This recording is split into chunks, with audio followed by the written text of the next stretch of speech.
ராமாயணத்துல வந்து பீஷ்மர் உள்படுக்கையில் படுத்திருக்கிறாரு. அவருக்கு உயிர் போகும் தருணம் வரும்பொழுது தர்மபுத்திரர் வந்து ராஜ தர்மத்தை விளக்கி சொல்லும்படி கேட்பதற்காக அவரிடம் வருகிறார்.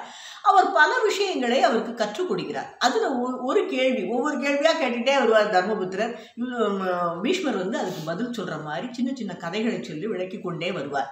அப்படி ஒரு கதை வந்து ஒரு கேள்வி என்ன அப்படின்னா, நல்லவர்கள் தீயவர்கள் போல தெரிவார்கள், தீயவர்கள் நல்லவர்கள் போல தெரிவார்கள், நான் அவர்களை எப்படி அடையாளம் கண்டுகொள்வது? ஏன்னா ஒரு அரசனுக்கு வந்து தன்னுடைய கூட இருக்கிறவங்க வந்து அவங்க நல்லவங்களா கெட்டவங்களா அப்படின்னு சோதிச்சு பார்த்து நம்ம இது பண்ண முடியாது. இன்டர்வியூ வைப்பாங்க, இன்டர்வியூவில் வந்து ஒரு சில குணங்களை வந்து ஒரு சில திறமையை கெப்பாசிட்டியை வந்து டெஸ்ட் வைப்பாங்க, அதெல்லாம் நமக்கு தெரியும்.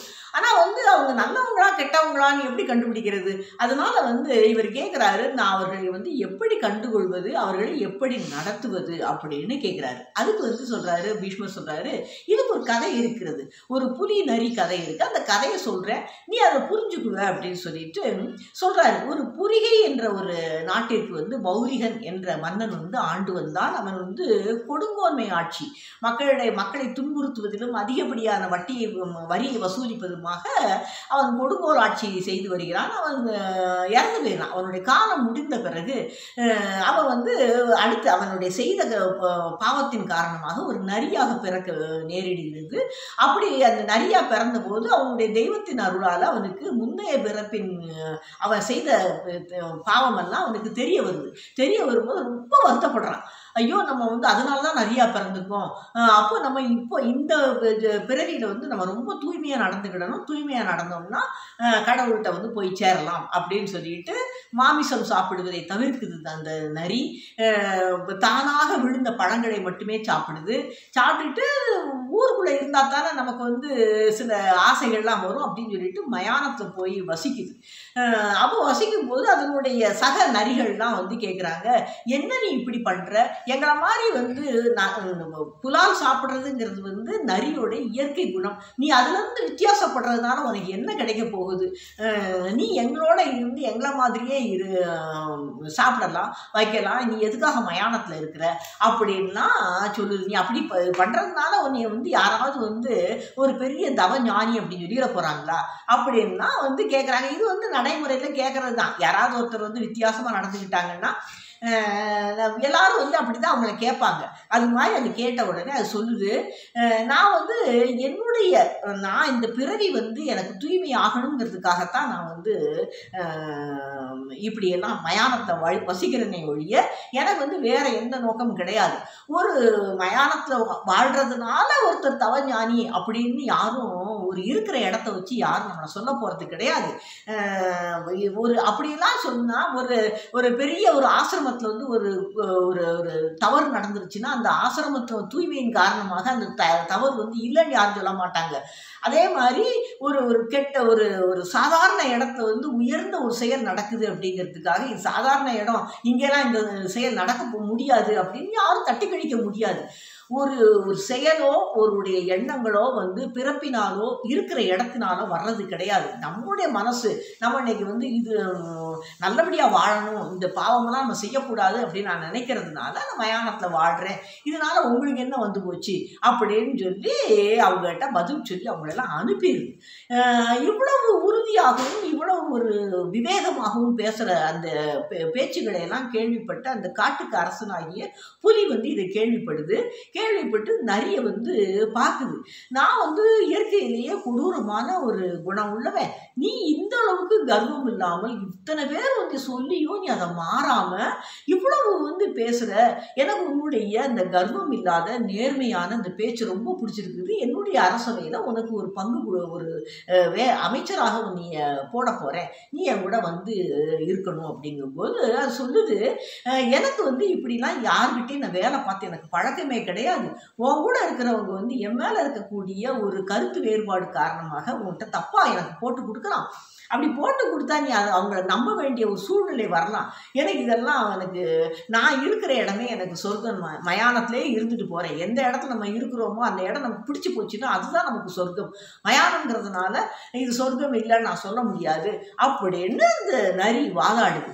உடனே அந்த புலி சொல்லுது, இல்லை உன்னை எனக்கு ரொம்ப பிடிச்சி போச்சு, எப்படியாவது நான் உன்னை என்னுடைய அமைச்சரவையில் நான் வச்சிருக்க போகிறேன்.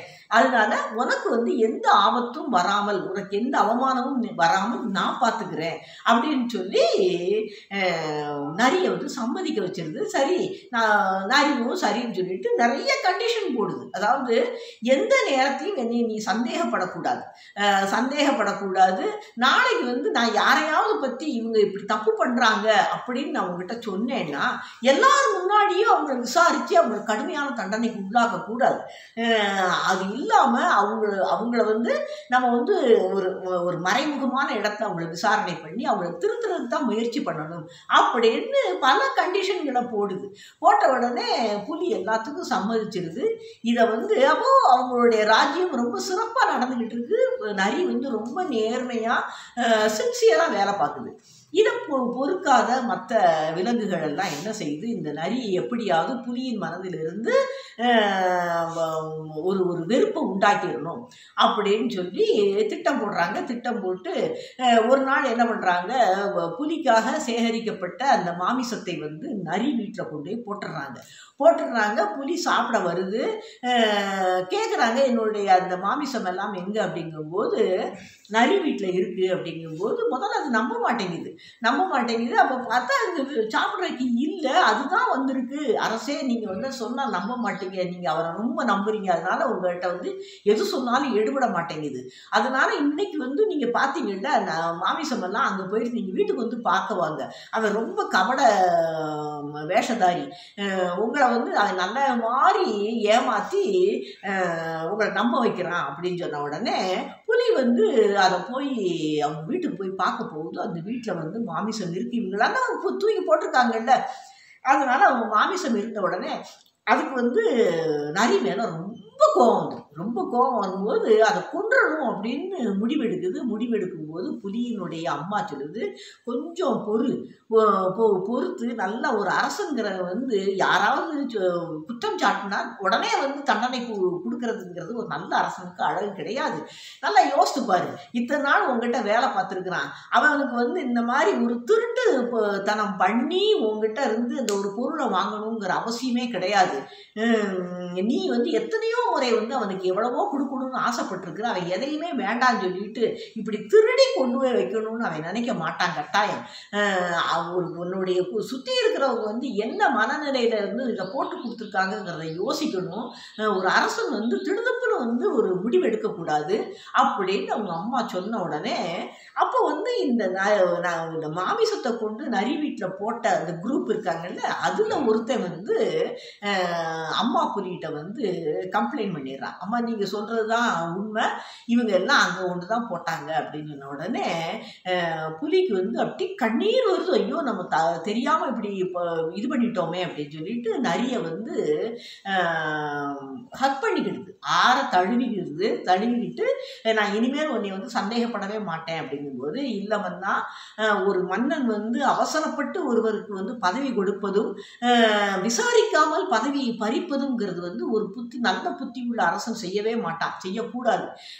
நீ இதை செஞ்சிருக்கிற, இனி உன்னுடைய அமைச்சரவையில் நான் இருக்க மாட்டேன். நாளைக்கு இந்த மாதிரி ஒரு மனநிலையை நீ மாற்றிக்கணும், கட்டாயம் மாற்றிக்கணும். அவசரப்பட்டு ஒருத்தருக்கு பதவியை கொடுப்பதும் பதவியை பறிப்பதும் அப்படிங்கிறது ஒரு நல்ல அரசனுக்கு ஒரு அழகான விஷயம் கிடையாது. அதனால உன்னுடைய இது மாற்றிக்கோ, நான் இனி உயிரோடு இருக்க போகிறதில்லை அப்படின்னு சொல்லி தன்னுடைய உயிரை முடித்து கொள்கிறது. இதுதான் சூட்சுமமாக பீஷ்மர் தர்மபுத்திரருக்கு சொன்ன கதை. அதாவது அவசரப்பட்டு எந்த முடிவும் எடுக்கக்கூடாது. இவங்க தான் நல்லவங்க, இவங்க தான் கெட்டவங்க அப்படின்னு சொல்லிட்டு பிரத்யார் சொல்றதை வச்சு நம்ம கேட்கக்கூடாது, கேட்டு முடிவெடுக்கக்கூடாது. நம்மளா அதை ஒரு ஆழமாக விசாரித்து முடிவெடுக்க வேண்டும் என்பதுதான் இந்த கதையினுடைய நோக்கம். அருமையான கதை.